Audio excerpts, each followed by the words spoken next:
Welcome to Sweet Sycamore Devotions. I'm Nicole, and I am so glad you are joining me for just these short 10-minute devotions where we're just going to dig straight into the Word.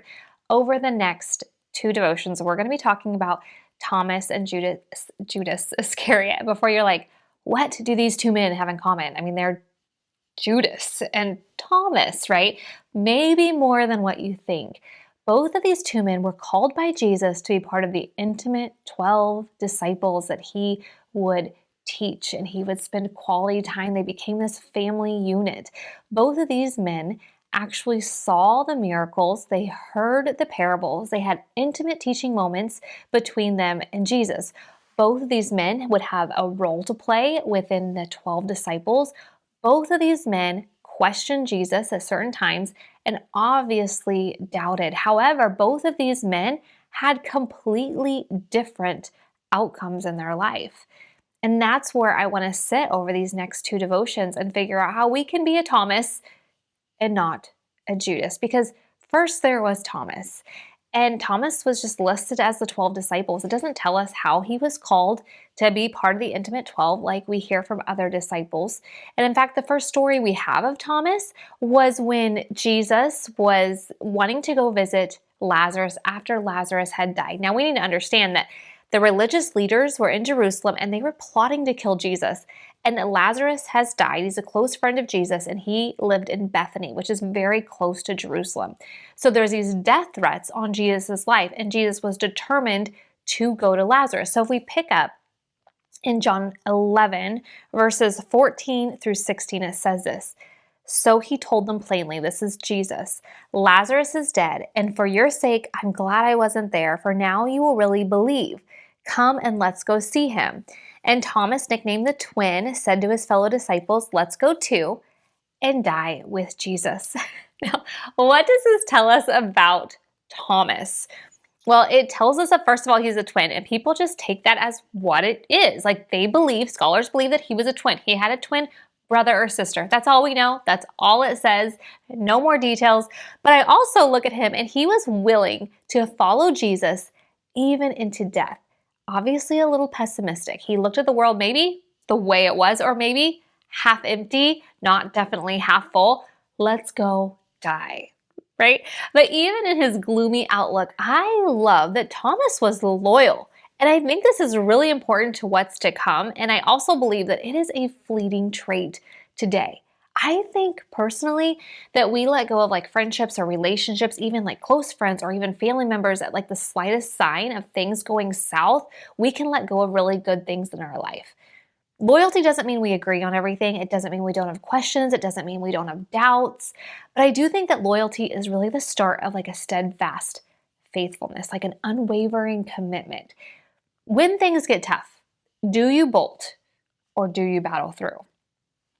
Loyalty can grow into faithfulness. And I think that it's a beautiful quality at the core of a person. And it doesn't mean that we don't have questions. It doesn't mean we're okay with everything. Because listen to this interaction between Thomas and Jesus. If we revisit John 14, verses 1 through 7. And this is what Jesus starts by saying, don't let your hearts be troubled. Trust in God and trust also in me.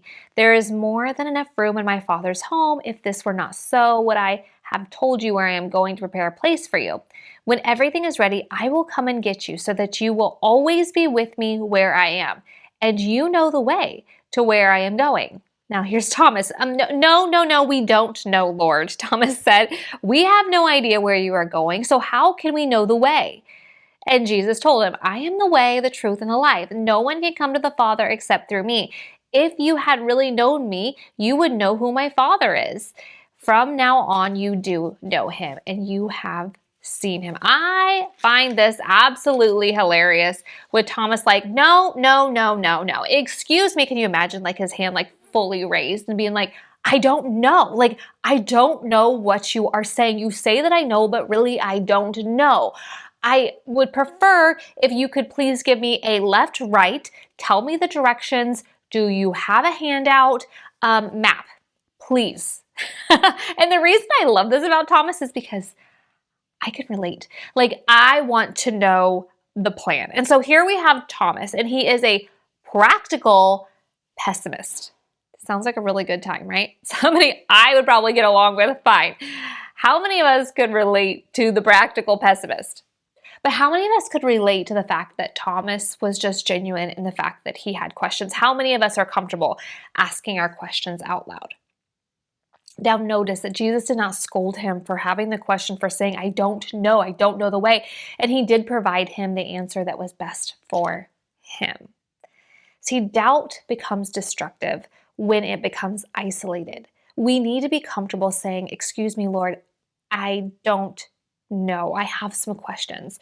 Because we also see in the scriptures that there is Judas, and we don't know anything about Judas, just like Thomas, on how Judas was called to be part of the intimate 12 disciples. However, we do find out that he is the treasurer for this group of disciples. And since the gospel was written after the situation and stories actually happened, they usually have the tagline of, and he stole from the ministry.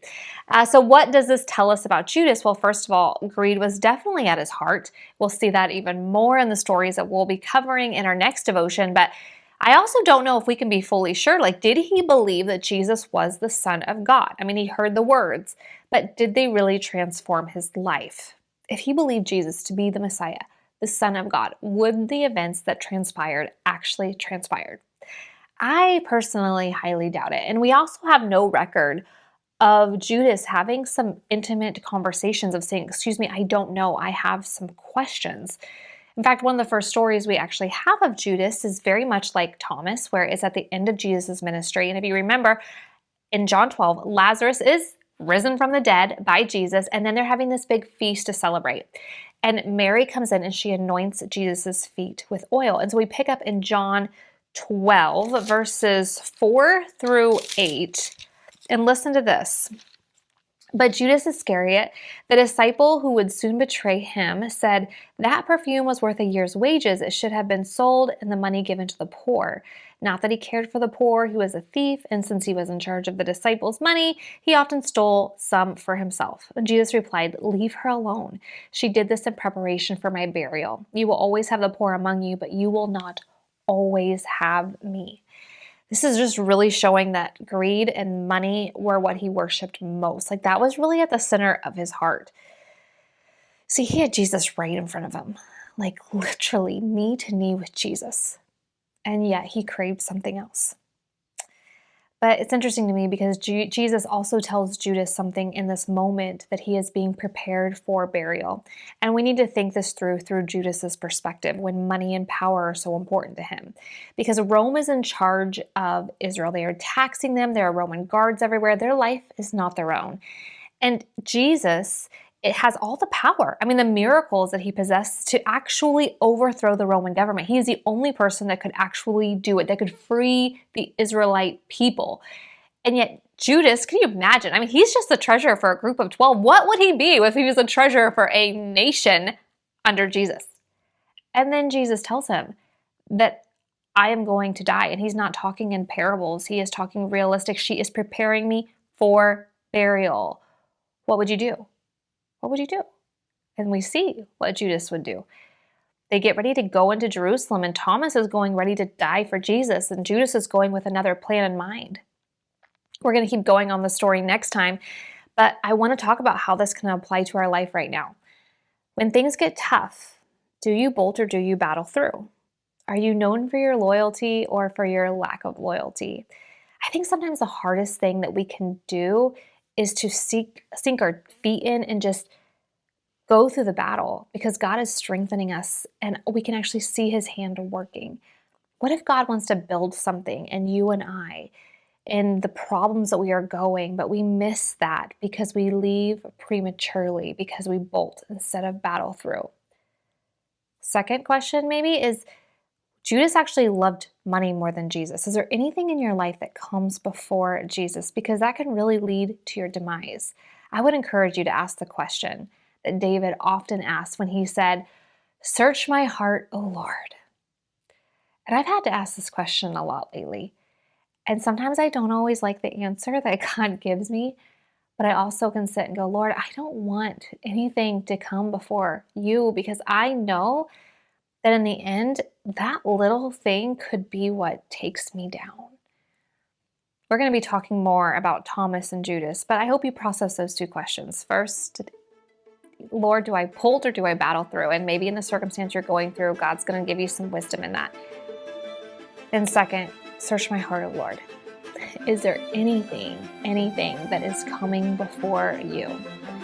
Until next time, I hope you process those, and we will keep going with Thomas and Judas. It is just getting good with these two.